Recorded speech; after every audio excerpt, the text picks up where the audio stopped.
अल्लाह ने आपको चुना। वो फिर वजाहत करता है कि उसने हमें क्यों चुना। वो फरमाता है واجتباكم. इसका आसान तर्जुमा है कि बेशक वही है, उसने हमें चुना है। लेकिन यहाँ पर चुनने का अरबी लफ्ज़ اجتباء. अल्लाह ने यहाँ इसके लिए जो लफ्ज़ चुना है वो बहुत ख़ास है। अगर आप अरबी में कहते हैं الاختيار. ये लफ्ज़ भी मुंतखब करने के लिए इस्तेमाल होता है। ये लफ्ज़ अरबी से निकाला गया है, जिसका मतलब है कि आप किसी चीज़ को तरजीह देते हैं या कुछ आप कोई बेहतर चीज़ मुंतखब करते हैं। خير. ये अरबिक है। आप अरबी में कह सकते हैं اصطفاء. या ये कह सकते हैं कि आप अरबी ज़बान में जो एक लफ्ज़ से निकला है, पाकीज़गी। जब आप कोई चीज़ मुंतखब करते हैं तो आपको किसी को वजाहत देने की ज़रूरत नहीं कि आपने कोई चीज़ क्यों मुंतखब की है। मिसाल के तौर पर जब आप ख़रीदारी के लिए जाते हैं और आप एक नीली कमीज़ ख़रीदते हैं, आपको किसी को साइंस की वजाहत देने की ज़रूरत नहीं है कि आपने नीली कमीज़ ही क्यों ख़रीदी, आपने सफ़ेद क्यों नहीं ली। ये मुकम्मल तौर पर आपकी मर्ज़ी है। लेकिन जब आप اجتباء. कहते हैं जो कि अल्लाह ने यहाँ मुंतखब किया है, जब वो वजाहत करता है कि उसने मुझे या आपको मुसलमान होने के लिए क्यों मुंतखब किया है। جبو. ये लफ्ज़ असल में अरबी से निकला है। अरबी ज़बान में कदीम अरबी में इसका लफ्ज़ टैक्स वसूली के लिए इस्तेमाल होता था। गुज़िश्ता दिनों में वो लोग जो बहुत पैसे कमा लेते थे उन पर टैक्स वाजिब हो जाता था। जाहिर है आजकल भी कम से कम एक मखसूस आमदन तक पहुंचना होता है, तभी टैक्स की मद में आने के लिए आपको मुंतखब होना पड़ता है। असल में मतलब है काबिलियत की बिना पर कोई चीज़ मुंतखब करना। लिहाजा एक और लफ्ज़ आप जानते हैं, जब आपको किसी नौकरी के लिए चुना जाता है या आप अपनी गाड़ी ठीक करवा रहे होते हैं या आप कोई पेच कस रहे होते हैं, आपने उसके लिए सही औजार पकड़ा है, क्योंकि अगर आपने कोई औजार उठाया तो उससे काम नहीं होगा। जब आप सही काम के लिए सही फैसला करते हैं उसे कहते हैं اجتباء. दूसरे लफ्ज़ों में जो मैं समझाना चाहता हूँ वो ये है कि अल्लाह ने आपको और मुझे मुसलमान बना के इज्जत बख्शी है। आप और मैं जो कहते हैं, لا إله إلا الله. हकीकतन आपको और मुझे कहने की जो सादत नसीब हुई है, ये इसलिए है कि अल्लाह ने अपनी मर्जी से हमें चुना है। अल्लाह के सामने और बहुत से इंसान मौजूद थे इस सरजमीन पर, अल्लाह ने खुसूसी तौर पर आपको और मुझे चुना है अपने एक ख़ास काम के लिए। लिहाजा हम सब सिर्फ मुसलमान बनने के लिए ही नहीं चुने गए, हम मुसलमान बनाए गए हैं क्योंकि हमारे सामने एक ख़ास मकसद है, और इस मिशन को वो खुद ही बयान कर चुका है कि आपको अल्लाह के लिए कोशिश करनी है, बिल्कुल वैसी ही कोशिश जैसे अल्लाह के लिए की जानी चाहिए।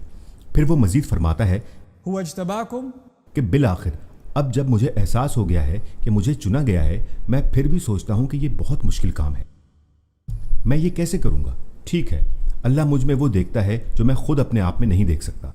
मैं नहीं देख सकता कि मुझ में ऐसा क्या ख़ास है, मुझे ही क्यों मुंतखब किया गया। आप जानते हैं, और बहुत से बेहतर लोग हैं, लेकिन अल्लाह, ये बेशक बहुत मुश्किल है।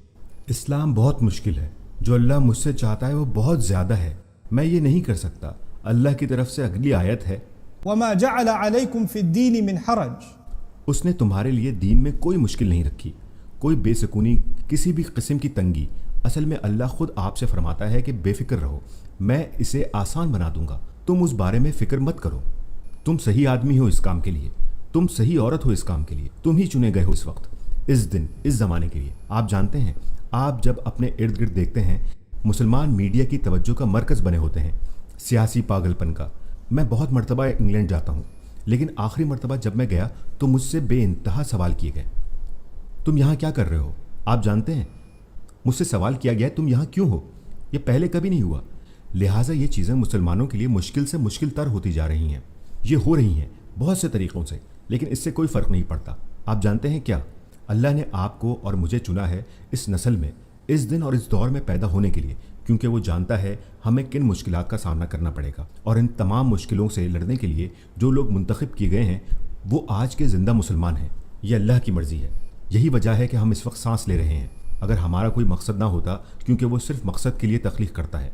خلق السماوات والأرض بالحق وصوركم.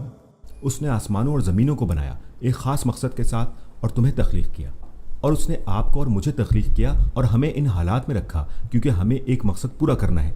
और जबकि ये एक मुश्किल काम है तो अल्लाह ख़ुद हमें वजाहत देता है और फरमाता है कि मैं इसे तुम्हारे लिए मुश्किल नहीं बनाऊंगा। ये बिल्कुल भी मुश्किल नहीं होगा। मैं आपको वापस उसी मिसाल की तरफ लेकर जाऊंगा जो मैंने शुरू में दी थी। एक नौकरी के लिए इंटरव्यू होता है और वो आपको नामुमकिन काम बताता है, और आप वहाँ बैठे सोचते हैं कि कोई सूरत ही नहीं कि ये मुझे मुंतखब करे, मगर वो आपको नौकरी दे देता है। और आपका पहला रद्दमल होता है कि मैं इस काम के लायक नहीं हूँ, पर वो कहता है फ़िक्र मत करो, मुझे मालूम है मैं क्या कर रहा हूँ, मैं बहुत अरसे से नौकरियाँ दे रहा हूँ, मुझे तुम में कुछ नज़र आया है, حالانکہ تمہیں لگتا ہے کہ تم میں کچھ نہیں، تم بہت جلدی سیکھ جاؤ گے۔ آپ جانتے ہیں میں قابلیت کو دیکھتے ہی پہچان لیتا ہوں، لہٰذا وہ آپ کی ہمت بڑھاتا ہے اور آپ کا اعتراف ہی اس طرح سے کرتا ہے کہ آپ کو خود بھی اپنے آپ پر وہ سب نظر آنے لگتا ہے۔ دوسری چیز جو یہاں ملحوظ خاطر رکھنی ہے وہ یہ ہے کہ ہر مسلمان کو اپنی قدر ہونی چاہیے۔ کسی بھی ایمان والے کو یہ نہیں سوچنا چاہیے کہ اللہ کے سامنے نکما ہے، ناکارہ ہے، بے ایمان ہے۔ اللہ کے سامنے وہ کسی قابل نہیں، وہ اللہ کے قابل ہیں۔ وہ قابل ہیں کیونکہ اللہ نے انہیں خاص طور پر منتخب کیا ہے، ان کا خاص انتخاب کیا گیا ہے۔